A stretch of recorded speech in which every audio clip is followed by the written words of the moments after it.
Property number 3 के बाद property 4 लिखेगा।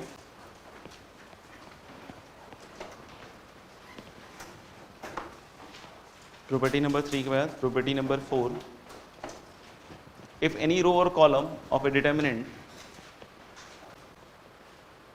if any row or column of the determinant is multiplied, if any row or column of a determinant is multiplied by a number k, is multiplied by a number k, then the value of the determinant,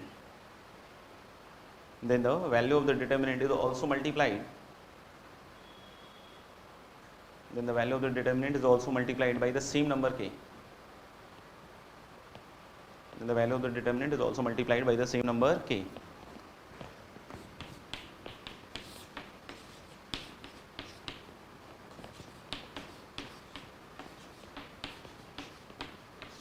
मतलब हम किसी भी रो या column को अगर multiply करते हैं bye ए number के, समझ में आएगा, तो हम लोग बोलेंगे कि डिटरमिनेंट की वैल्यू भी के से मल्टीप्लाई हो जाएगी। जैसे एक नया डिटरमिनेंट बना रहे हैं डेल्टा डैश, और मान लिया कि पहले वाली रो को हम लोग के से मल्टीप्लाई कर दे रहे हैं,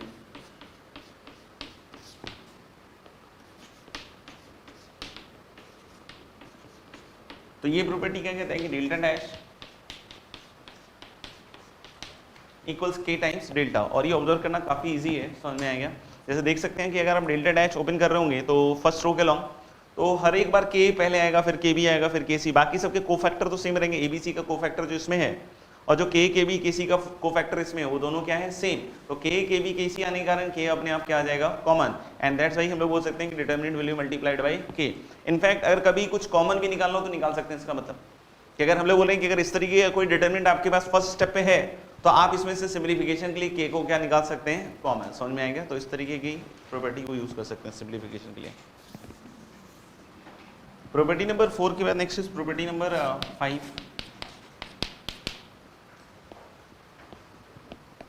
प्रॉपर्टी नंबर 5 में क्या कह रहे हैं कि अगर मान लीजिए कि कोई रो है या कोई कॉलम है डिटरमिनेंट का which has been expressed as sum of two terms, तो हर पूरा का पूरा डिटरमिनेंट को हम लोग सम ऑफ टू डिटरमिनेंट्स में एक्सप्रेस कर सकते हैं। तो लिखेंगे इसको, if any row or column, yeah, if the elements of any row or column, if the elements of any row or column of a determinant, if the elements of any row or column of a determinant has been expressed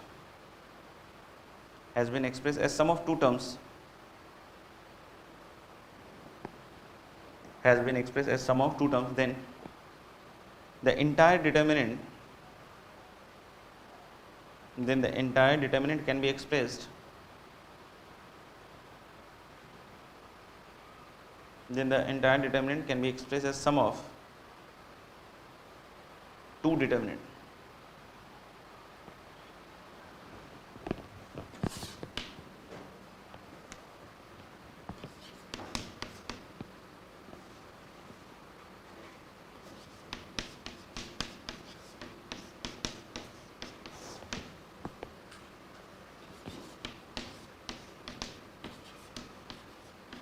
मान लीजिए इस तरीके से कोई determinant लिखा हुआ है, ये सब सिंप्लीफिकेशन पर्पस के लिए होगा। जैसे मैं लास्ट क्लास में भी कह रहा था आपको कि हम इसको एक्सप्रेस कर सकते हैं सम ऑफ टू डिटरमिनेंट में। अब बोलोगे सम ऑफ टू डिटरमिनेंट में कैसे एक्सप्रेस कर सकते हैं, तो answer is like this, A B C then D E F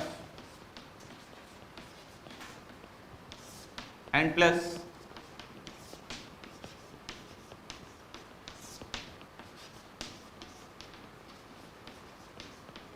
D F और फिर क्या है जी एच आई। इस तरीके से एक्सप्रेस कर सकते हैं। किसी को लग रहा होगा नहीं सर मैं ए को उधर रखना चाह रहा हूँ, एक्स को इधर रखना चाह रहा हूँ, तो रख सकते हैं, कोई इशू नहीं है, ठीक है ना। But again this will depend upon the simplification, क्योंकि ये नहीं पूछेगा कि इसको कैसे लिख सकते बता सकते हो, नहीं, वो जो यूज हो रहा होगा that must be use in some kind of simplification. तो मैंने पहले भी कहा और अभी भी कह रहा हूँ कि ऐसा नहीं है कि सिर्फ आपको लिखने के लिए आएगा कि बताओ इसको किस किस तरीके से लिख के दिखा सकते हैं, ऐसा नहीं आता, ठीक है ना। हम लोग उसको एज ए सिंप्लीफिकेशन यूज करते हैं। अब बोलोगे ये दोनों बराबर है, तो आंसर इज लिखा हुआ देख सकते हैं आप। बाकी हम लोग बोल रहे हैं कि प्रूफ भी कर सकते हैं, देख सकते हैं इसका जो कोफैक्टर आएगा a प्लस एक्स का, that is E I minus क्या आएगा, एफ एच। इधर a का जो कोफैक्टर निकालोगे तो E I minus F H, और x का कोफैक्टर निकालोगे इसमें तो E I minus F H. तो अल्टीमेटली इन दोनों का सम लिखा हुआ है, तो E I minus F H common आ जाएगा और अंदर क्या बचेगा, a प्लस एक्स। तो minus of b plus Y D I minus F G लिखोगे, तो माइनस ऑफ बी इंटू क्या आएगा डी आई माइनस एफ जी, और minus of Y of D I minus क्या आएगा एफ जी। तो फिर से आप देख सकते हो ना कि minus of B plus I Y और डी आई माइनस क्या आ गया एफ जी। और जस्ट लाइक दैट हम लोग सी प्लस जेड के लिए भी देख सकते हैं, समझ में आएगा। तो इस तरीके से हम लोग बोल सकते हैं कि ये दोनों आपस में क्या होंगे इक्वल। इनफैक्ट अगर ये 2 की जगह 3 में अगर लिखा रहता है कि B A plus X plus P, B plus Y plus Q and C plus Z plus R, तो आप 3 डिटरमिनेंट लिख सकते थे, A B C X Y Z, और लास्ट वाले में क्या आ जाता पी क्यू आर, समझ में आएगा। अब पी क्यू आर पहले में आएगा या लास्ट में आएगा या क्या आएगा, तो बहुत बार वो सिंप्लीफिकेशन है। बाकी मैं कह रहा हूँ कि इसको 3 डिटरमिनेंट में आप तोड़ के लिख सकते हैं, ये आपके पास फ्लेक्सिबिलिटी है, समझ में आएगा। लेकिन मान लीजिए कि ऐसे 2 रोज हैं जो इस तरीके से लिखे हुए हैं, मतलब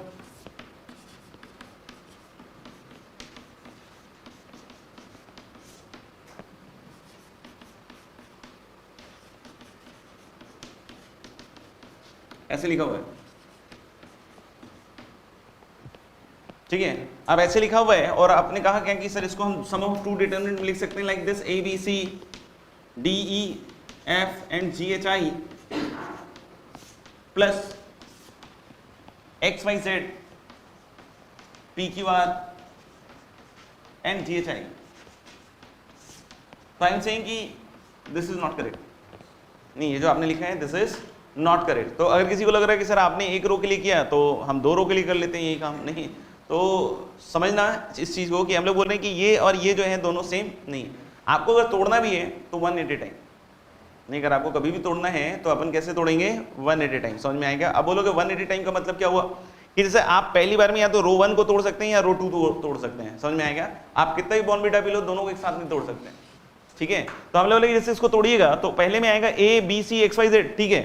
लेकिन जो सेकंड रो है वो गलत लिखा हुआ है। सेकंड रो में अभी भी आपको क्या लिखना चाहिए D plus P E plus Q और क्या लिखना चाहिए F plus R in both the determinant, समझ में आएगा। और फिर अगर आप सेकंड रो को आप तोड़ना चाहते हैं तो आपके लिए फिर से 2 डिटरमिनेंट बनेंगे, A B C D F G H I, और फिर क्या बनेगा A B C P Q R G H I. और ऐसे ही उधर क्या बनेगा X Y Z D F G H I, और क्या बनेगा X Y Z P Q R और जी एच आई। ऐसे कितने बनेंगे आपके पास 4 डिटरमिनेंट, समझ में आएगा। अगर हर एक एलिमेंट जो है वो अगर सम ऑफ 2 टर्म्स लिखा हुआ होता तो how many determinant would have been form of single element 8। कितने आएंगे 8, क्योंकि देखा कि अभी हर एक के लिए 2 आ रहे हैं 4, फिर लास्ट वाला भी अगर 2 के सम में होता तो दोनों के लिए 2 आते हैं, तो 4 इंटू 2 कितने हो जाता है आपके पास 8 डिटरमिनेंट। लिख लिया। नेक्स्ट क्वेश्चन लिखिएगा, लेट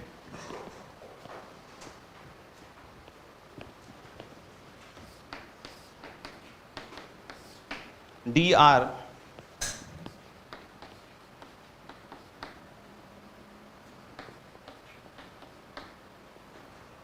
पहला कॉलम में R 2r minus 1 3r minus 2,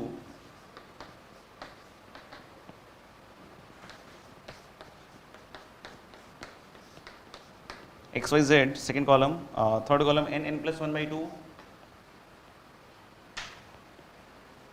N square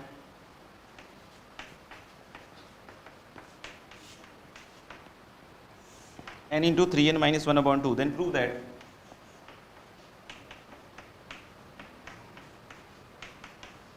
that sigma r equal to 1 से n dr equal to 0, ठीक है। तो मेरे ख्याल से sigma dr r equal to 1 से n का मतलब हो गया आपके पास d1 plus d2 plus d3 और इस तरीके से कहाँ जाएगा dn।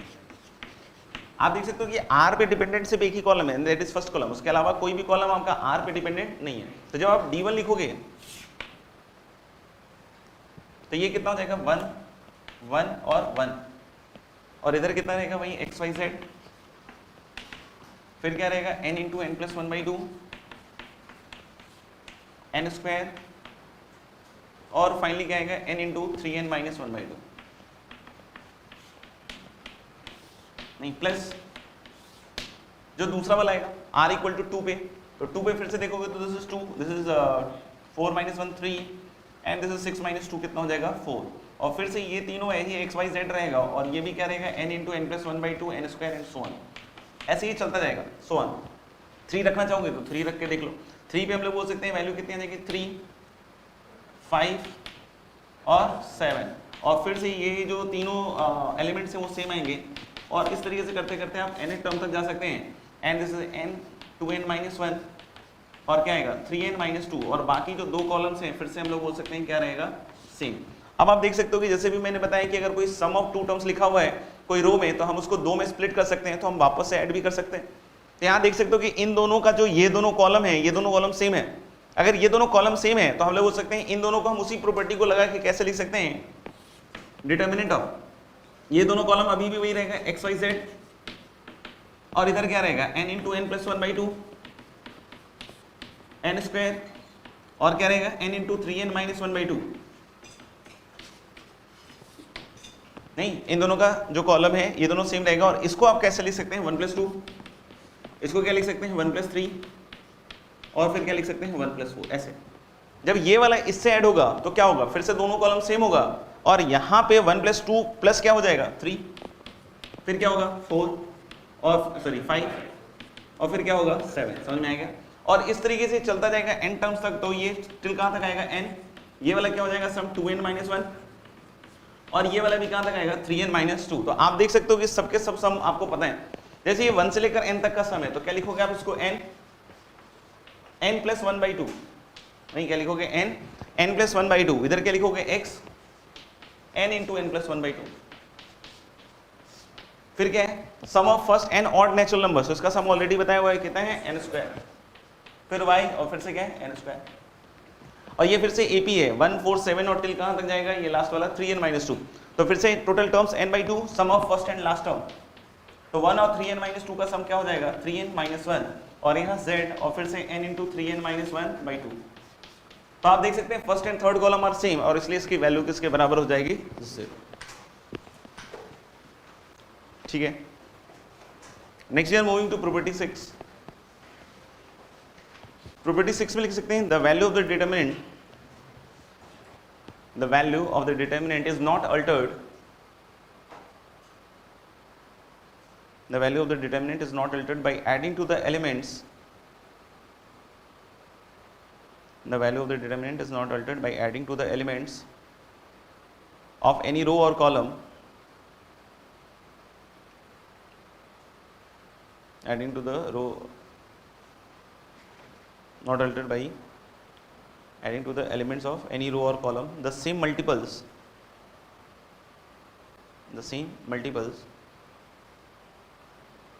of the corresponding elements, the same multiples of the corresponding elements of any other row or column, same multiples of the corresponding,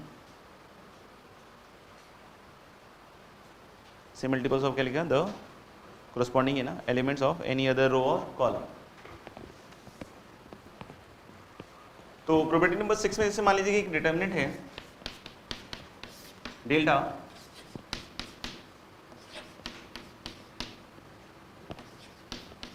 a11 a12 a13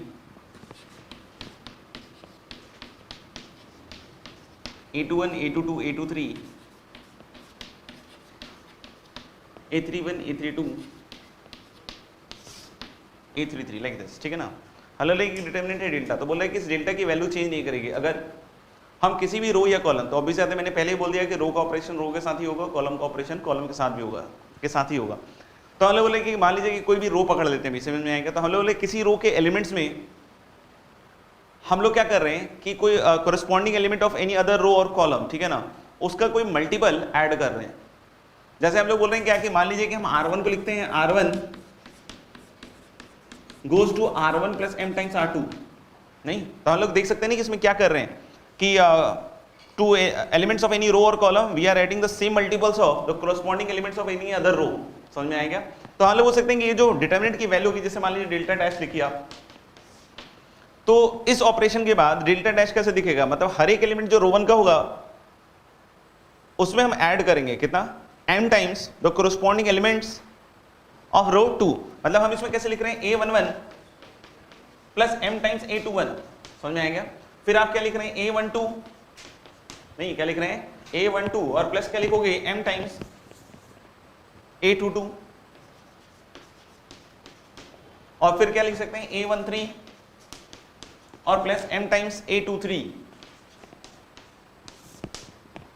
और बाकी हम लोग किसी में अगर चेंज नहीं कर रहे हैं तो बाकी सब ऐसे ही रहेंगे।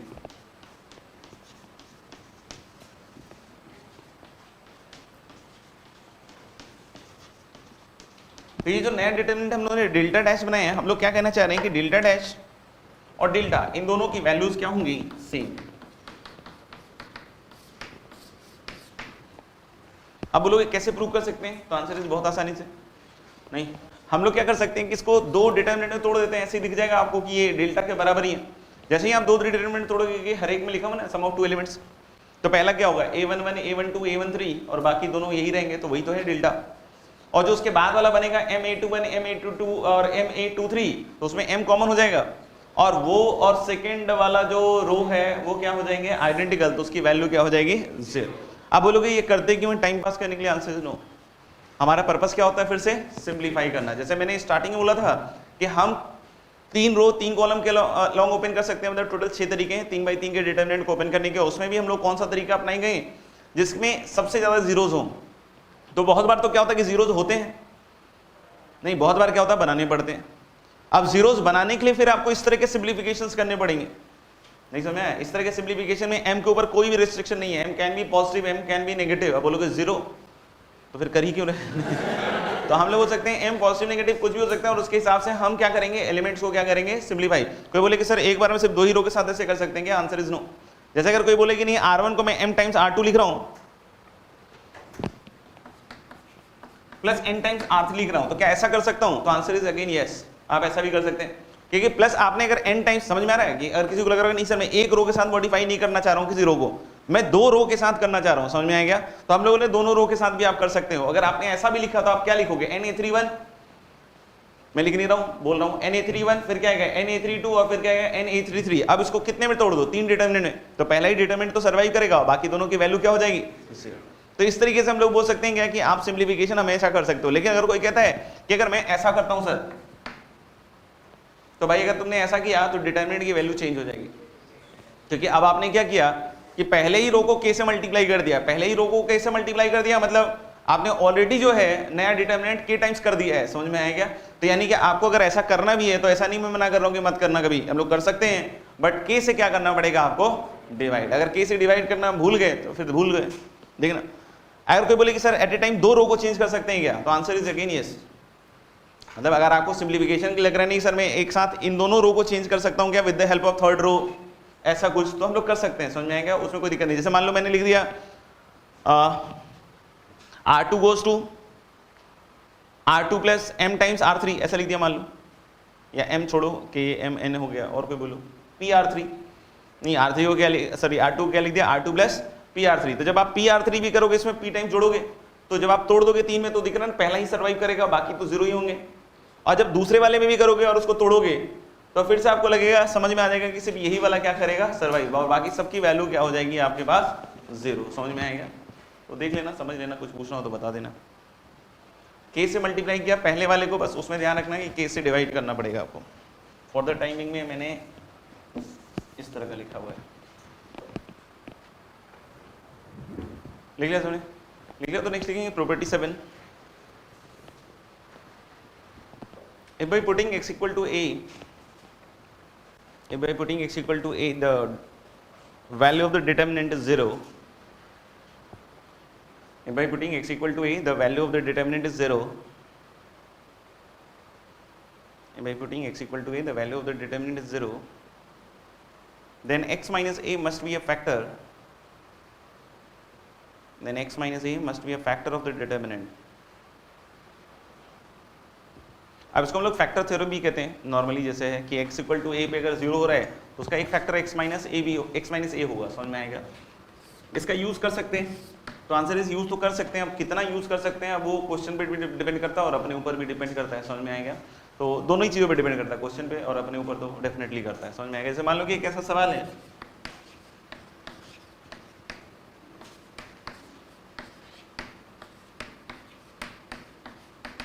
तो बोलता है इसको ओपन करने के लिए एस की वैल्यू फाइंड आउट करने के लिए, तो मेरे ख्याल से बहुत बड़ा सवाल तो है नहीं, हम इसको चाहें तो फर्स्ट रो के लॉन्ग ओपन कर देंगे, आ जाएगा, कोई इशू नहीं है, ठीक है ना। लेकिन अगर हम इसी चीज को अगर फैक्टर थ्योरम से करना चाहें तो इसको भी फैक्टर थ्योरम से हम डील कर सकते हैं। तो फिर से मैं बोल रहा हूँ कि डील कर पाएंगे नहीं कर पाएंगे फैक्टर थ्योरम से, ये दो चीजों पर डिपेंड करेगा, एक तो क्वेश्चन और एक हम खुद। समझ में आएगा? अब देखना, हम लोग बोल सकते हैं फैक्टर थ्योरम से अगर जाएंगे तो सबसे पहले तो आपको ये डिसाइड करना पड़ेगा कि क्या क्या फैक्टर्स पॉसिबल है।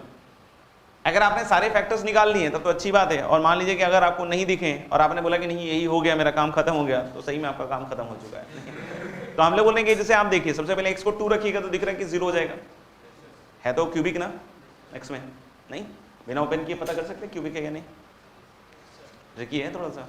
तो हम लोग बोलेंगे x इक्वल टू 2 और कोई बोले कि नहीं सर बस x माइनस 2 मेरे को दिखा, this is equal to x minus 2, खत्म हो गया सवाल। तो भाई ऐसा नहीं होगा, ठीक है ना, आपको सारे फैक्टर्स निकालने पड़ेंगे। और फैक्टर्स कौन बताएगा आपको? बगल वाला डिग्री। कौन बताएगा? डिग्री। जैसे हम लोग बोल रहे हैं कि लेफ्ट हैंड साइड 3 डिग्री का और तुमने x माइनस 2 लिख के खुश हो रहे हो, तो कुछ होने वाला नहीं है। समझ में आएगा? हम लोग बोलेंगे x इक्वल टू 3 रखो, दिख रहा है क्या? यानी कि हम लोग 3 पे 0 आ रहा है ना, तो हम लोग इसका फैक्टर x माइनस 3 भी होगा। आपको बोले this is equal to this, तो answer is no. Still the degree of the left hand side is 3 and right hand side is 2। यानी कि हम लोग को हमेशा जो फैक्टर्स है उसको सोचना पड़ेगा अगर हम फैक्टर थ्योरम से कर रहे हैं, और दूसरा कब तक सोचना पड़ेगा? जब तक दोनों साइड की डिग्री मैच ना कर जाए। समझ में आएगा? और नहीं अगर मैच कर रहा हो और उसमें आपने कुछ जुगाड़ तंत्र सोच लिया तो अच्छी बात है। समझ में आएगा? लेकिन अल्टीमेटली वहां तक तो जाना ही पड़ेगा कि दोनों साइड की डिग्री बैलेंस होनी चाहिए। समझ में आएगा? तो balancing the equation is the must part from the point of view of degree. समझ में आएगा? आपको बोले x इक्वल टू 0, देखो 0 आ रहा है, यानी इसका एक फैक्टर x माइनस 0 भी होगा। x माइनस 0 को हम x भी लिख सकते हैं, सोचना। तो आप दोनों साइड डिग्री के हिसाब से तो बिल्कुल परफेक्ट है, क्यों? क्योंकि इधर भी क्यूबिक है और इधर भी क्या है? क्यूबिक। अब ऐसा नहीं कि सर मेरे को उस दिन x माइनस 4 भी दिख गया था नहीं चलेगा। समझ में आएगा? तो हम लोग यहां तक डिग्री के हिसाब से ठीक है, लेकिन एक चीज आपको समझना चाहिए कि हम उधर जो x क्यूब का कोएफिशिएंट है और इधर जो x क्यूब का कोएफिशिएंट है उसको भी तो फील करना पड़ेगा ना। इधर x क्यूब का कोएफिशिएंट 1 लिख दिया, उधर जरूरी थोड़ी कि 1 ही हो। तो हम लोग बोल रहे हैं कि आपको फिर अब पहला चीज कि फैक्टराइजेशन कर रहे हैं, अगर फैक्टर थ्योरम से जा रहे हैं तो पहली चीज है क्या कि डिग्री दोनों साइड बैलेंस होनी चाहिए, और दूसरी कि अगर डिग्री बैलेंस कर दी अब आपने तो सेकंड क्या है कि आप इसको किसी कांस्टेंट k से मल्टीप्लाई करते हैं। किससे मल्टीप्लाई करते हैं? k से। अब कोई बोले कि l से कर सकते हैं क्या, तो कर सकते हो, आपकी चॉइस है। समझ में आएगा? तो हम लोगों ने k से मल्टीप्लाई कर दिया। अब k का क्या करें? उसकी वैल्यू फाइंड आउट करें, और क्या करें हम लोग वैल्यू फाइंड आउट करने के लिए दो रास्ते हो सकते थे मेरे पास, कि एक तो मैंने k की वैल्यू रख दी अदर देन 0 2 3। अब बोलना कि सर k की वैल्यू निकालने के लिए 0 2 3 रख देते हैं तो कुछ नहीं होने वाला, 0 इक्वल टू 0 आ जाएगा। तो आप जैसे 0 2 3 के अलावा 1 रख सकते हो और दोनों साइड क्योंकि आइडेंटिटी है तो k की वैल्यू आ जाएगी। और दूसरा हम ये काम कर सकते हैं, कोएफिशिएंट इक्वेट कर दें। कोएफिशिएंट कैसे इक्वेट कर सकते हैं? जैसे x क्यूब का कोएफिशिएंट देखिए इधर 18 और माइनस 12 कितना हो गया? 6। तो x का कोएफिशिएंट अगर इधर 6 है तो उधर भी 6 होगा, तो यानी k की वैल्यू हम यहां से क्या बता सकते हैं? 6। तो विदाउट ओपनिंग हम लोग बोल रहे फैक्टर से ही सारा काम हो गया है। समझ में आ गया? तो हम लोग बोल सकते हैं this is how we can write this determinant 6x into x minus 2 into x minus 3। तो क्लियर है? पहले डिग्री देखना होगा और दूसरा क्या देखना होगा कि जो भी कोएफिशिएंट है हाईएस्ट पावर का या फिर हम k से मल्टीप्लाई करना ना भूलें। समझ में आएगा? और फिर उस k की वैल्यू निकालना भी ना भूलें। क्लियर है सबके लिए? अच्छा एक चीज यहां ऑब्जर्व कर सकते हैं, जैसे हमने x इक्वल टू 2 रखा तो दो रो आइडेंटिकल हुए, तो एक फैक्टर आया किसका? x माइनस 2 का। अब आप ऐसे भी सोच सकते हो कि जैसे मैंने रो 2 को लिख दिया होता रो 2 माइनस रो 1। देखो बच्चों रो 2 को क्या लिख दिया? रो 2 माइनस रो 1। अगर मैं सिंप्लीफिकेशन के हिसाब से जाता तो एक फैक्टर आता ना x माइनस 2 का कॉमन। नहीं समझ में? अगर मैं बोल रहा हूं कि x इक्वल टू 2 रखने पे तीनों रो आइडेंटिकल हो जाते हैं, मान लो ये भी वैसा ही कुछ हो जाता। नहीं समझ में आया? नहीं यार, इसको भी लिख दो ना, 2 4 8 ही लिख दो। हाँ इस बार कितना कॉमन आएगा? x माइनस 2 का होल स्क्वायर। नहीं इसको भी 2 4 8 लिख दो ना। अब बोलोगे वैल्यू 0 हो गई, 0 हो गई अलग बात है, बट फैक्टर के हिसाब से ये फील आएगा कि x माइनस 2 का होल स्क्वायर कॉमन आएगा। तो अगर आपके पास n बाई n का डिटरमिनेंट है और x इक्वल टू a रखकर r रोज आइडेंटिकल हो गए, कितने रोज आइडेंटिकल हो गए? r रोज क्या हो गए? आइडेंटिकल रखने के बाद। समझ में आएगा? आपको बोले कि सर इसमें 2 4 8, चलो मैं तुमको एग्जांपल चेंज करके दिखाता हूं, शायद तुमको उससे भी समझ में आएगा। 2 4 8 बनाने के अलग अलग तरीके हो सकते हैं। जैसे 2 4 8 बनाने का एक तरीका ऐसा हो सकता है कि मैं इसको लिख दूं, मैं लिख दूं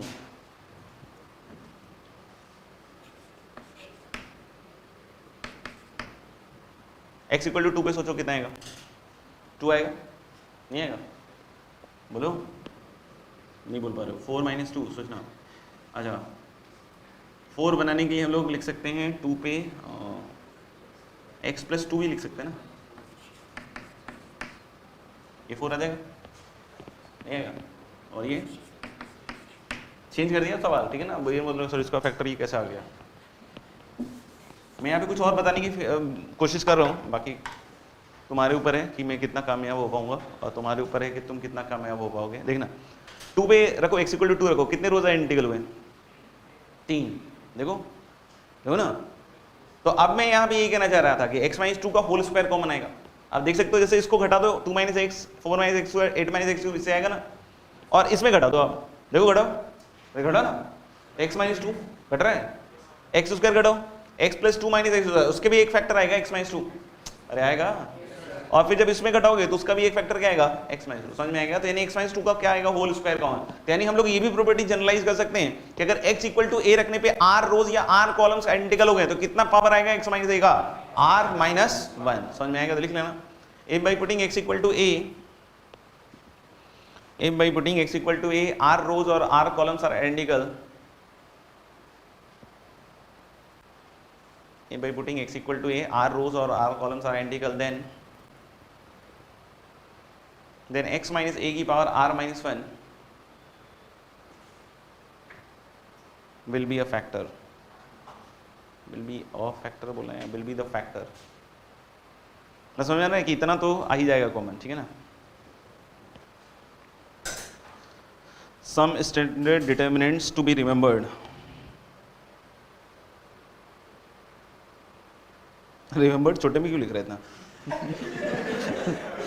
कि याद नहीं करना है। सम स्टैंडर्ड डिटरमिनेंट तो यूं भारी भारी लिखा है, और टू बी रिमेंबर्ड ऐसे जैसे होता है term and condition applied.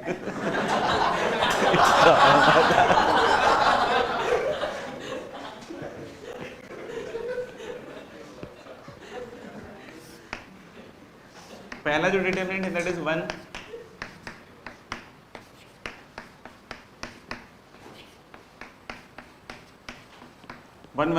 ABC A² B² C²।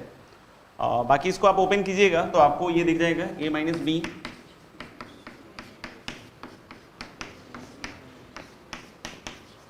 b - c and c - a। इसको ओपन करके देख लो, आपको दिख जाएगा। एक तो देख सकते हैं कि 3 1 है एक रो में, तो जब भी 3 1 हो एक रो में तो आप 2 0 बहुत आसानी से क्रिएट कर सकते हैं, समझ में आएगा। और क्रिएट करने का सिंपल सा तरीका होगा कि जैसे कॉलम 2 को आप लिख दीजिए कॉलम 2 - कॉलम 1, तो आप देख सकते हो कि एक 0 आ जाएगा, और इस तरह की चीजें बताई हुई भी हैं, ठीक है ना। तो मैं एक कॉलम 1 को तो एज इट इज रहने देता हूँ, और कॉलम 2 को कॉलम 2 - कॉलम 1 लिख देते हैं, और कॉलम 3 को भी कॉलम 3 - कॉलम 1। तो जब भी आप ऑपरेशंस कर रहे हो तो 180 टाइम लगेगा, समझ में आएगा। जैसे पहले अगर आप ये ऑपरेशन कर रहे हो तो पहले ये आ जाएगा, फिर आएगा 1 - 1 दैट इज 0, ऐसा आएगा। और थर्ड वाला 1c² आ गया, ठीक है। फिर अब आप जब इसको लगाओगे c3 को c3 - c1, तो यहाँ 1c² था, तो अब फिर से क्या हो जाएगा ये 0 and this is c² - a²। तो यू कैन सी कि एक b - a और एक c - a बाहर आ जाएगा सेकंड और थर्ड कॉलम से, और फिर 1। तो जो सिंप्लीफिकेशन की प्रॉपर्टीज है उसको यूज कर रहे हैं, और यहाँ क्या बचेगा b + a और c + a। तो देख सकते हो कि 2 zeros आ चुके हैं रो 1 में, तो रो 1 के अलॉन्ग क्या करते हैं हम एक्सपैंड। तो आपके पास b - a c - a, और अंदर देख सकते हो 1 के साथ आएगा 1 + c + a और माइनस दिस, तो c + a - b - a, तो a क्या, यहाँ क्या बचेगा c - b। तो आप b - a को लिख दीजिए a - b, तो माइनस साइन आया, और ये जो c - b है इसको लिख लीजिए b - c, और अल्टीमेटली क्या आ जाएगा आपका c - a। तो इस तरीके से आप ओपन करके भी प्रूव कर सकते हैं। आप चाहें तो फैक्टर थ्योरम से भी डायरेक्टली बोल सकते हैं। फैक्टर थ्योरम से अगर आपको बोलना होगा तो आप a की जगह b सोचिए एक बार, पुट a = b। जैसे पुट a = b तो 1b b² 1b b² क्या हो गया 0, यानी इसका एक फैक्टर क्या हो जाएगा a - b। b = c रख दीजिए, तो b = c रखते ही फिर से ये क्या हो जाएगा 0, तो एक फैक्टर क्या हो जाएगा b - c, और c = a रख दीजिए, तो अपने आप देख सकते हैं कि c = a रखते ही c - क्या आ जाएगा a। तो आपको दिख रहा है a - b b - c c - a। आपको बोले आगे फैक्टर एग्जिस्ट करेगा कि नहीं करेगा, तो हम लोग बोले डिग्री चेक करेंगे। डिग्री आप चेक करोगे तो 1 के साथ bc² b² c दिख रहा है कि हर एक टर्म में sum of the powers of abc कितना दिख रहा है 3, और अगर इधर भी आप मल्टीप्लाई कीजिएगा, समझ में आ रहा है, तो आप देख सकते हो कि हर एक में कोई ना कोई ब्रैकेट से एबीसी आएगा, तो यानी अल्टीमेटली एबीसी का पावर हमेशा सम कितना आएगा 3। और दूसरी चीज क्या देखेंगे आप, के, नहीं क्या के, तो आप फैक्टर थ्योरम से करोगे तो यहाँ के लिखना पड़ेगा आपको। अब के निकालने के लिए मैंने दो तरीके बताए थे, या तो आप कुछ वैल्यूज रख लीजिए या फिर कोएफिशिएंट देखिए। जैसे आप देखना 1 के साथ एक बीसी स्क्वायर टाइप का टर्म बनेगा, ये बीसी स्क्वायर टाइप का टर्म फिर से कभी बनेगा क्या, इधर 1 इंटू क्या बीसी स्क्वायर फिर कभी इसमें बनेगा क्या, तो बीसी स्क्वायर का कोएफिशिएंट कितना होना चाहिए 1। तो जब आप इधर बीसी स्क्वायर का कोएफिशिएंट निकालोगे तो 1 से बी चाहिए होगा और 2 से सी। कोई कहेगी इससे हम लोग इससे हम बी निकाल लेते हैं, नहीं, अगर बीसी स्क्वायर निकालने के लिए एक ब्रैकेट से बी चाहिए होगा और 2 से क्या चाहिए होगा सी। तो अगर कोई बोले कि इससे बी निकालते हैं, तो अगर इससे बी निकालोगे तो इससे सी निकाल के बता दो, नहीं समझ में आया, यानी कि बी इसी से आएगा और सी इन दोनों से आएगा, तो माइनस बी माइनस सी और सी, तो कितना आएगा प्लस बीसी स्क्वायर इंटू क्या आएगा के, उधर वो कितना आ रहा है 1, तो के इक्वल टू क्या हो जाएगा 1। तो इस तरीके से हम चाहें तो इसको किससे कर सकते हैं, फैक्टर थ्योरम से।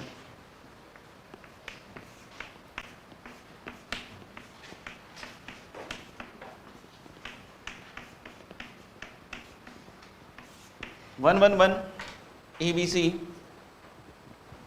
ए cube B cube C cube, ठीक है। तो इसको भी हम चाहें तो 2 जीरोस करके कर सकते हैं, सबको क्लियर है ये आइडिया मेरे ख्याल से। उसके बाद वही दिख रहा है कि फैक्टर वेक्टर आता जाएगा और फिर उसको क्या करना पड़ेगा सिंप्लीफाई। बाकी हम फैक्टर थ्योरम से भी ट्राई करके देख लेते हैं एक बार। तो मेरे ख्याल से 2 जीरो बना के तो ओपन करके कर ही लोगे, फैक्टर वेक्टर कॉमन भी आ जाएगा और सिंप्लीफाई करना होगा बस, आपको समझ में आएगा। आप देखना एक चीज, तो पहले अगर a इक्वल टू बी रखोगे तो जीरो तो मिलेगा ही, b इक्वल टू सी पे ही मिलेगा और c इक्वल टू a पे ही मिलेगा। तो क्या हम लोग बोल सकते हैं कि बस इतने ही फैक्टर आएंगे, पक्का a minus B B minus सी,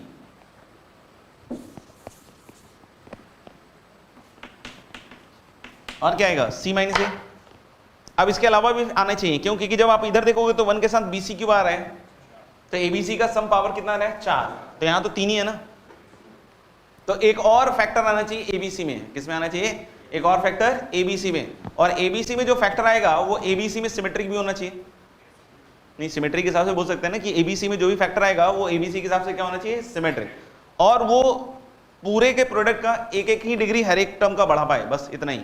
तो कुछ रेस्ट्रिक्शंस है, एक तो हम लोग को एक नेक्स्ट एक्सप्रेशन चाहिए एबीसी में, नहीं समझ में आया, क्योंकि अभी फैक्टर से तो नहीं निकलेगा ना, ये लग रहा है कि फैक्टर से निकाल लोगे, लग रहा है तो बताओ। तो अब एक कॉमन सेंस हम अप्लाई करते हैं क्या, कि अगर हमारे पास समझ में आ रहा है कि एक फैक्टर मिले एबीसी में जो हर एक टर्म में डिग्री 1 बढ़ाए और वो कैसा हो सिमेट्रिक, तो what are the possible such factors, a plus C, a plus B plus C. तो एक तो सजेशन आ रहा है a plus B plus C, अगर एक ही आएगा तो इसको मान के आगे बढ़ना पड़ेगा, तो मान लें ये आएगा, या लग रहा है कोई और, तो जल्दी बता दो, ठीक है, सर्वसम्मति के हिसाब से जा रहे हैं, ठीक है, तो सबकी सहमति है इस बात पे। तो मेरे ख्याल से यही फैक्टर आएगा जो एबीसी में सिमेट्रिक भी दिख रहा है और ये हर एक में डिग्री कितनी बढ़ाएगा 1, समझ में आएगा। अब कोई चाहे तो के रख सकता है और के की वैल्यू फिर से देखोगे 1 आ जाएगा, जैसे के रखोगे यहाँ पे मान लो, तो बीसी क्यू फिर से कहीं नहीं बनेगा, तो बीसी क्यू में 1 बी और 3 सी चाहिए, तो देखना 1 से बी इसी से निकालना पड़ेगा और इन तीनों सी निकालना पड़ेगा, तो minus B minus C plus B C into C, B C square into C B C cube, तो के की वैल्यू अपने आप किसके बराबर आ जाएगी 1। आगे बढ़े,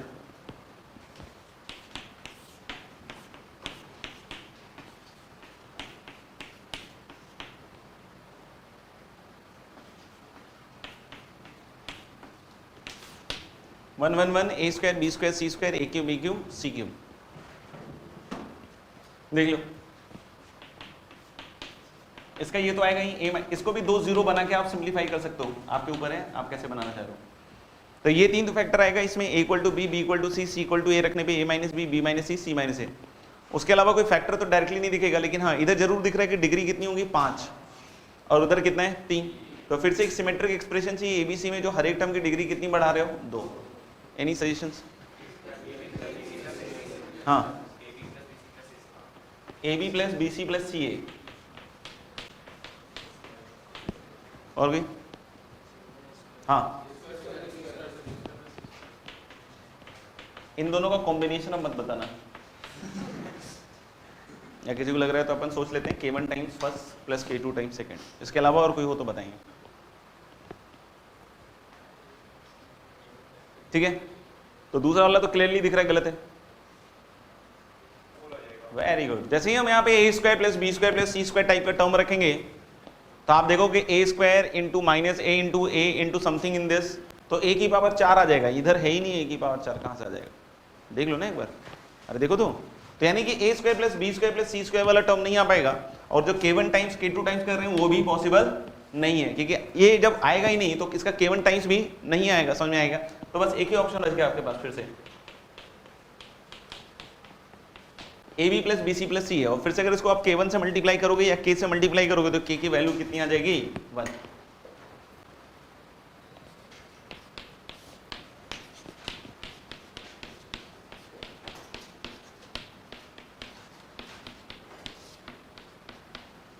next is cyclic determinant ABC, BCA and CAB। इसकी वैल्यू आप निकालिएगा तो ये आएगा 3ABC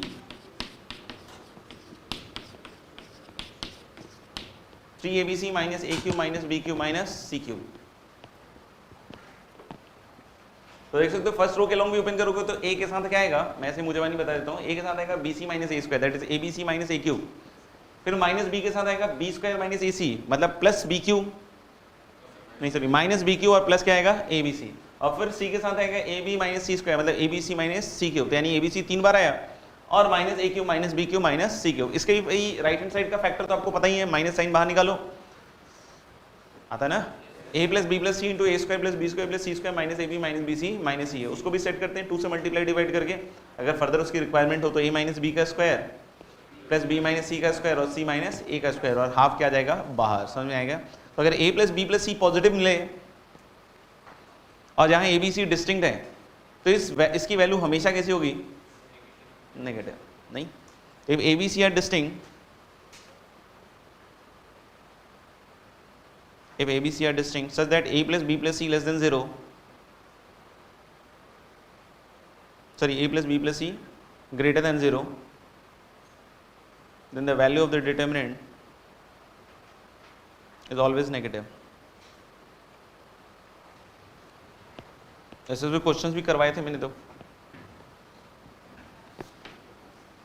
मैं लिखूं इवैल्यूएट,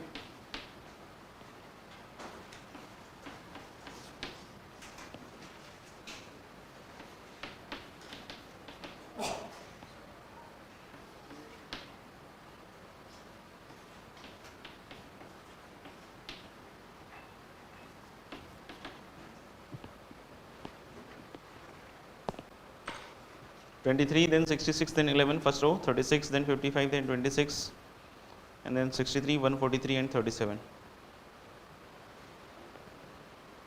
सेकेंड कॉलम से मेरे ख्याल दिख रहा है 66 55 143 11 इज कॉमन, 23 36 एंड 63 देन कितना 6 5 और कितना आएगा 13 और 11 26 37। आप देख सकते हो कि जो कॉलम 3 है या कॉलम 2 है, या कॉलम 3 लिखो, कॉलम 3 को लिख सकते हो कॉलम 3 प्लस 2 टाइम्स कॉलम 2, ऐसा कर ही सकते हैं ना। तो कॉलम 3 को अगर 2 टाइम्स कॉलम 2 जोड़ दोगे उसमें तो 11 तो कॉमन, ये दोनों कॉलम में कोई चेंज नहीं है, कॉलम 3 में चेंज है। तो 11 और प्लस 2 टाइम्स कॉलम 2, मतलब 11 प्लस 2 टाइम्स 12, तो 11 और प्लस 12 कितना हो गया 23, फिर 26 और प्लस 2 टाइम्स दिस तो 10, तो कितना आएगा 36, और 37 और 26 कितना हो जाएगा 63। तो 2 कॉलम्स आइडेंटिकल हो गए, तो वैल्यू अपने आप इसकी क्या आ जाएगी 0।